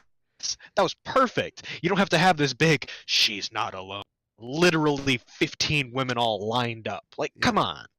I get it. You can do that more naturally. You don't I have to have that big shot of look what we've done. I agree that I It cringed felt during that, disingenuous. but this is just me trying to make more sense out of it. Like, I Yeah. had a comic book friend I was talking to about that scene, and he's like, Corey, I think they were actually referencing A Force, which was an all females Avengers group that was in the comics for a time. But Maybe. that's just how I'm reasoning it. Like, I mean, even if they are, though, for the people who haven't read the comics, are watching the movies now, of which there's probably more than those who did read the comics, yes, it feels in a bad way. I will agree it felt very forced, and I felt that you can't really do a social justice message right by forcing it. It Yeah. just doesn't work. Yeah. So I get what they're going for. That really didn't work. I did really like how, they've been building Captain Marvel up through her own movie and through all of this is just like the absolute badass. No one can stop her. And she almost like 1v1s Thanos Yes. until she just gets the bitch slapped out of her with one hit from the Power Stone. That was a really, you know, it showed that one person on their own can't do Yes. it. And that was really poignant, I felt. I will agree with that. 1v1 is how you can't do it. They Hmm. tried that through all of the last movie, and then, I feel like for future movies, that's really going to, sort of the way that Thor out of him in Infinity Wars Yes. and the start of Endgame. You know, they kept both of them were at the peak of their power, felt unstoppable, and someone had to just say, "No, you're not unstoppable." Yes. And that's That's yeah. why I like Thanos a lot in the sense of a Mm-hmm. villain, because he just feels like a force of nature at this point. Yep. Yep. Especially with the line, I'm inevitable. Mm-hmm. He's Unfortunately, not wrong. he was Iron Man. He was Iron Man. I will say the Avengers Assemble line got a tear out of me during the movie. As a comic book fanboy, hearing like that line actually said in the movie made me cry. Oh yeah. Yeah. Um, I will say I think Tony Stark is probably the one character in all of cinema who's had one of the most complex character arcs of all time. Easily. I Because mean, forget Tony Stark. How about just Robert Downey Jr. going from being Robert Downey Jr. to now Robert Downey Jr.? Like, that deserves a movie all in itself. I will agree to that. Robert Downey Jr. deserves an Oscar, in my opinion, for this movie. Maybe not an Oscar, but like a lifetime A lifetime achievement, definitely. for sure. Yes. To the point where I'm very excited for the next Sherlock Holmes.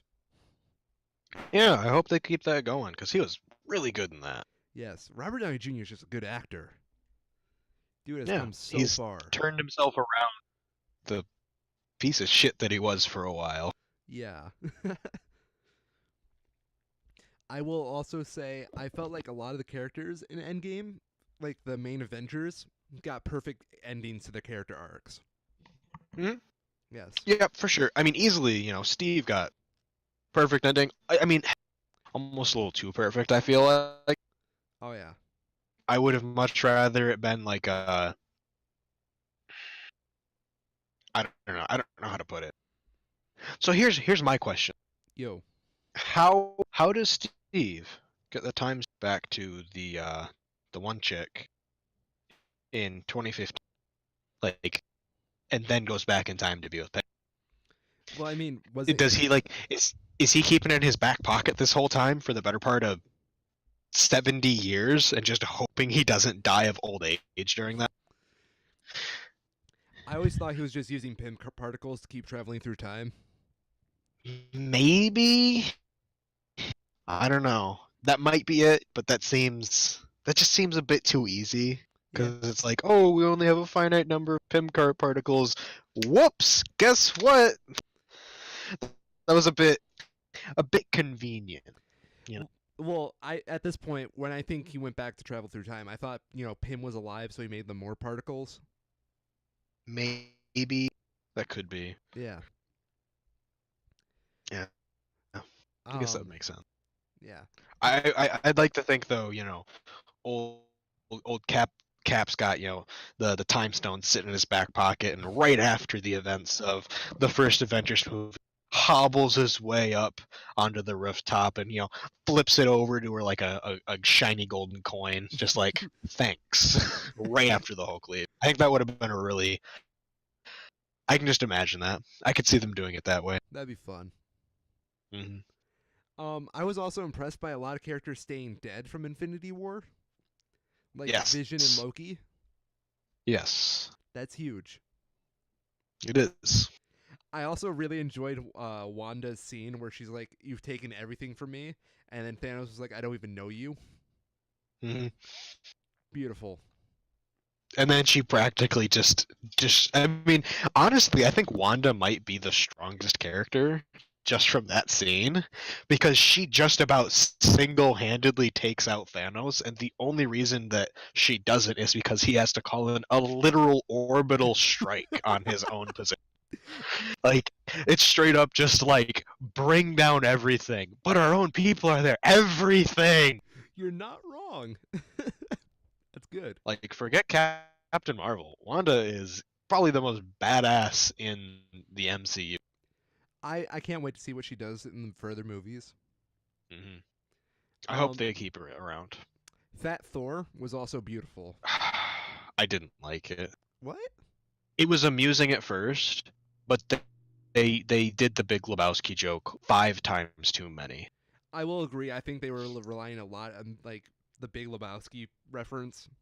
Yeah, it got old fast. I enjoyed it. I'm excited I for as. did love I loved the Tony Stark like straight up just calling him out as like the Big Lebowski thing because I know everyone who knows who the Big Lebowski is saw Thor being a lazy piece of shit dressed like that and was just like, oh my god, he looks like the Big Lebowski. And then Tony Stark comes in and calls it to his face, and I could practically theater cheering to themselves at that point, just like, yes, thank you for saying it. That's true. And I don't know. There's a. I can't wait for As Guardians of the Galaxy Yeah, because yeah, that's going to happen. That's totally what they're going to call it. it better. Yeah, and it's. I really want it Yeah. to be just a bromantic comedy between Peter and Thor. Mhm. Yeah, the whole fat Thor thing. So the one thing for me that I really didn't like about it was that it didn't look like he clearly was wearing like a fat suit. Yes, Painfully obviously, and I didn't like that. It was just like I get it, but it clearly looked like he was a skinny guy playing a fat, and it made it look fake. I saw a behind the scenes photo where Chris Hemsworth was wearing like the fat makeup and fat facial stuff, but like wasn't wearing the Hmm. beer belly. So it was just like Yeah, this odd, like it looks like his head should just fall off. because he didn't have enough jiggle, you know. Yeah. Oh It yeah. was No. like he didn't get fat, he just got a lot of muscles, is what it looked like. His fat was too toned. Maybe that's just how Asgardian muscles work. I don't know. Um, Fortnite, by the way. Fortnite, that was, I hope, got their money's worth out of that. Yeah. I think the weirdest part about Endgame was making me imagine that people would play Fortnite 5 years from now. Yep. I mean, I think the hilarious thing is that they're showing Fortnite in like its current iteration, Yes. unchanged in 5 years. Yeah, right. They can't go 2 weeks without changing something in that I want to imagine Thor having massive PTSD when they throw in the Infinity War. game. Yes, that would be amazing. I could totally see that. That'd be so great. Just like takes his hammer, just blows up the TV. Yep, yep. New Go master for the has head. the gauntlet. Oh God! Go for the head. Yeah. Go for the head. Yep, I could see that. I've also seen a couple of memes where they say new Master 69 is actually Loki. That's gonna be a whole thing because I know he's supposed to be dead still, but like, is he? Is I he? don't know. I Is get the he real? I get the feeling as Guardians of the Galaxy is going to be Gamora and Loki's return story. What? Maybe. Well, don't know. We'll just have to wait. I will say I did like the Tony and Peter reuniting scene. That was good. Oh, I remember this. I went back and rewatched Homecoming yesterday, and Hmm. I never realized this, but they were setting up the instant kill all the way back in that movie. Like, Were they? yeah, instant kill mode. There were several times when the suit just asked Peter, "Is like, do you want me to activate instant kill mode? Do you want me to activate instant kill?" I And guess so. And Now, he wasn't that he's like no. yeah, he was like, "What is wrong with Yeah, yeah, you?" yeah. I remember that. And he activates it. Yeah, and it's like the I think Peter Parker has the highest kill count in the MCU now. Mm-hmm. Pretty much. Yeah. Well, actually, Tony does, but Yeah, Tony. Tony. Tony probably does now. Now that I think about it. Hmm. I mean, he's got length. He's got time to do it though. You know, Yeah, he's been killing people for a long time. true. Peter's. He's baby, Mhm. little innocent baby. He's only been in two intergalactic conflicts. Only two. Only two. Did he carry a nuke through a portal to save New York? No, he did not. I I don't think so. No. Oh, what else do you want to talk about? Endgame. I liked that they brought back Pepper Potts in the Iron Man suit. Yes, that was I good. always loved that design. That's such a clean design, such a clean. So I liked seeing it again. That was what was that Iron Man 3? Yes. That was like the only part that I was all the different designs they had pulled out. I was happy with that. Um, I was a big fan of seeing Papa Tony. Mm-hmm. Mm-hmm. That felt like a really good parental-child relationship. It was. Yeah. And how it's like, Tony, we need your help. We can't figure out how to. And Tony's just like, yeah, no shit. It's time travel. It doesn't work. 5 hours later, I just figured out time travel. Tony Stark, man. Tony Stark. Give him a couple pieces of scrap in a cave, and you never know what's going to come out. Gotta love it. Oh, did you stay for the end credits? I did not. I heard there was like a noise at the end or something. It was the sound clips of Tony building the Iron Man suit in the cave. Yeah, that's what I heard. Yeah. That's what I heard people were talking about. Yeah, Sounds good. I like that. I always, I would have expected them to still have like a blank will return at the end of it. Like I get this is the end of the Avengers, but the MCU's not. And I felt like Spider-Man will return. Yeah. Know, just to briefly hype Spider-Man movie at the end. I think that would be because that's what they've done for all of them. Yes. I feel like that would have been fitting, even if you don't have a full post-credit scene. But yeah, I'm curious what Far From Home is going to set up for the MCU because it's going to set up some kind of next big thing. mm-hmm. Multiverses. Multiverses. Oh no. Isn't that what they talk about in the trailer? That's what apparently Mysterio's origin is this time around, but I don't believe it. I guess we'll see. Yeah. I don't know. I'm I'm wondering what movies are going to come out now. Cuz like now we got the Fox Disney merger approved, so we can start doing more like big bads. Cuz I want a Mm-hmm. Doctor Doom main Yep. villain. Yep. So we're definitely gonna get Spider-Man. We have Guardians 3. We've got a Black Widow movie, which I don't know how they're gonna do now. It's a prequel. Um, it's got to be a prequel. Yeah. I'm not sure how else they could do that. That would just be a bit convoluted any other way. Mhm. Although it would be cool if they, flexed their movie making chops a bit and tried just to completely break the genre. But yeah, it's probably just gonna be. What else was there? Black Uh Panther 2 Black is Panther a 2, thing. Marvel 2, probably going to be a Captain Marvel 2. Yep, Cap Marvel 2. They teased the what is it? Like the bad guys Guardians Really? with Yondu's old crew. Mm. At the end of Guardians 2, Yeah. because they have that ensemble of like Yondu's old crew, and Mhm. apparently they had their own comics at one point. Yeah, no, they were the original Guardians. Yeah. So there's that was teased as a potential. I wouldn't be surprised if we got Ant-Man 3. That would be fitting since they tend to do trilogies. Doctor Strange 2. Yep, Doctor Strange 2. What else are we missing? They already did Thor 3. They maybe the Hulk movies now. I don't They know. won't do a Hulk movie. No, I feel like his storyline's done. Well, the reason is that Universal still has the movie rights, but Marvel can use the character. Yeah, that too. Yeah. I mean, they closed out the character pretty satisfyingly, though.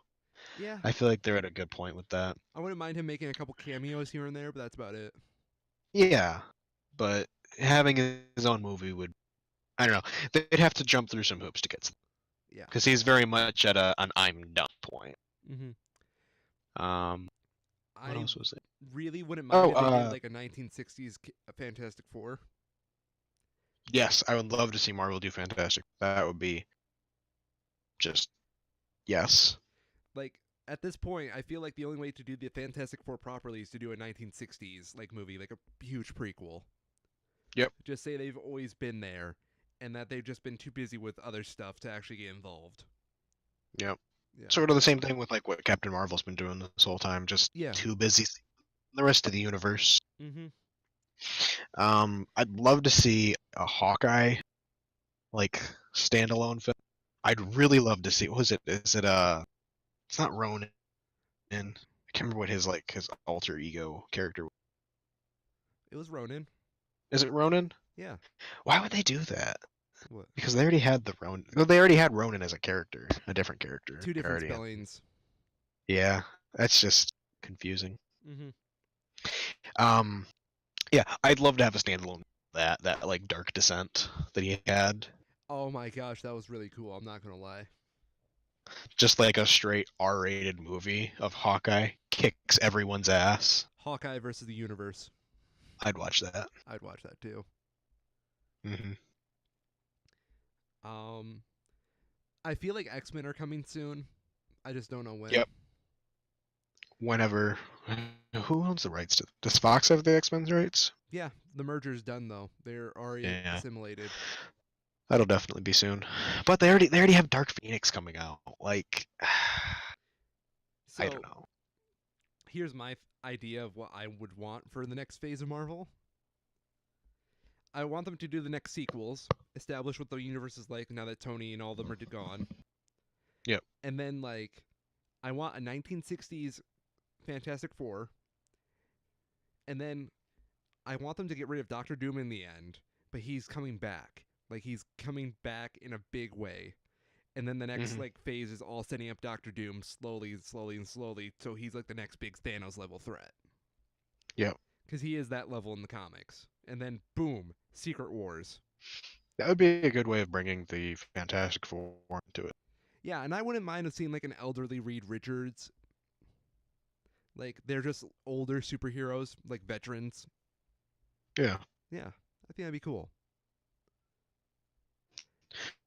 Yeah. I would really like to see mutants in general and the X-Men get folded into the MCU, but I Yeah, feel like until the current storyline they have going becomes unprofitable, they're just not gonna.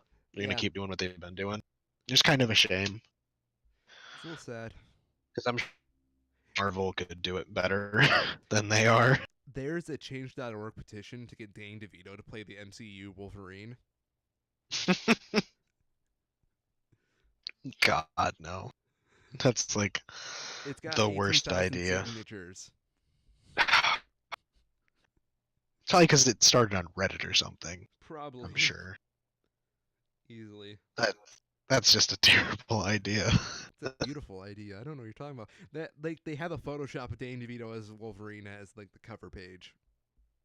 Oh, I bet. And it's hilarious. It's just Danny DeVito and his Danny DeVito like tank top and like Hmm. jeans with Wolverine claws and just hairy all over the place. Let me check this here. What are you looking up? Danny DeVito Wolverine. Oh no. You have so much to live for, Let's see. Kyril. Danny DeVito as the new Wolverine? Question mark. Yes. No, I don't want your notifications. Uh, well, this is a useless website. Where's the actual petition? There we go. Should be on change.org. Yeah, I found it. Yeah, that sounds about right. 29,000 have signed. That's a lot. It's a lot. People are like actively signing it still. Oh man. The only man able to take the throne after Hugh Jack. We believe that if Wolverine is to make an appearance in the Marvel Cinematic Universe, the only man to pull it off is Danny DeVito. A couple good reasons as to why I believe so strong character. Danny DeVito is a lot closer to the comic book's portrayal of Wolverine, with Danny being 4'10 and Wolverine 5'3. Second, we all saw Danny's portrayal of the Trash Man, so we know he's fully capable of fighting and that he's not afraid when things. Oh, Wow. this is beautiful. Hey, if he can't be Detective Pikachu, he might as well be a Wolverine. Yeah. Yeah. Might as well. Oh. So there's like 2 movies coming out this week. Okay. Aladdin is coming out. I don't even know. We'll just talk about Aladdin because why not? So Aladdin, live action, uh, Will I'm. Smith as genie, yada yada. I really have nothing to say about it. Yeah, no, I really don't either. I have exactly zero expectations. I did see a good interview with Will Smith Oh yeah. looking at the role and how he's very intentionally trying to differentiate this genie from Robin Williams' genie, just Mm-hmm. because no one can do Robin Williams' genie like you just can't. You To can't. try and replicate that is just disingenuous. Mm-hmm. So it's pretty clear about that. And honestly, Will Smith for Genie, I know people are like, "Oh no, it looks so bad," but it really doesn't. Dude, And he's a pretty good person for the role. he's charismatic. That's what I like He about him. is. So they got the guy who did the Sherlock Holmes movies with Robert Downey Jr. to direct this. Oh yeah, Guy Ritchie. Yeah, he's done a bunch. Not really. What He's else got a does pretty he short do? filmography compared to most directors. I know his name though. He did The Man from Uncle, King Arthur, Legend of the Sword, Huh. Rock and Rolla, Revolver, Swept Away, Star, Snatch, Lock, Stock, and Two Smoking Barrels. That's weird. What do I know him from? Because I know his name. Sherlock Holmes. No.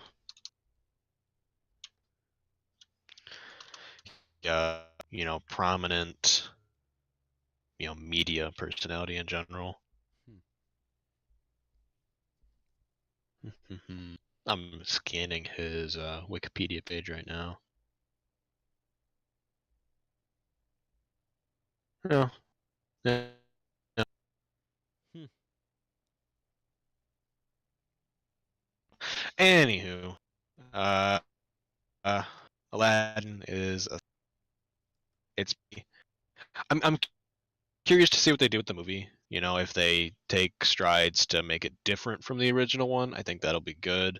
I think this is definitely a movie that they can do that with, unlike, The Lion King, which is just such clearly a cash grab of people like The Lion King. Let's do live action. How can you change the story of The Lion King at all? Hopefully they'll be able to do at least like a different theme to this one than the original Aladdin had. So there's at least hope for some beyond it just being live action. Of course.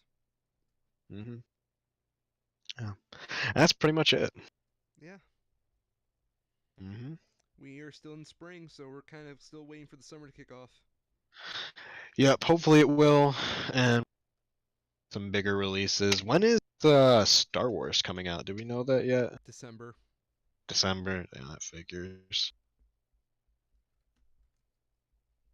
Over the summer, we're gonna have. Oh yeah, Godzilla. That's coming up. That's a big one.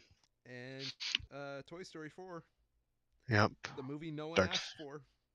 Dark Phoenix, Rocket Man, Spider Man, Men in Black International. Forgot about that one. Correct? Apparently, Pavarotti has a movie coming out. Interesting. So yeah, there's definitely some stuff to look forward to. Mm-hmm. Hopefully, we'll have some more interesting stuff to talk about when it does. Hopefully. Well, is this going to wrap it up for the podcast today? Yeah, I guess so. That's about 2 hours. Yeah. It's our usual. I think that's pretty good. Not bad for Hmm. us now being able to swear on air. Yeah, new format.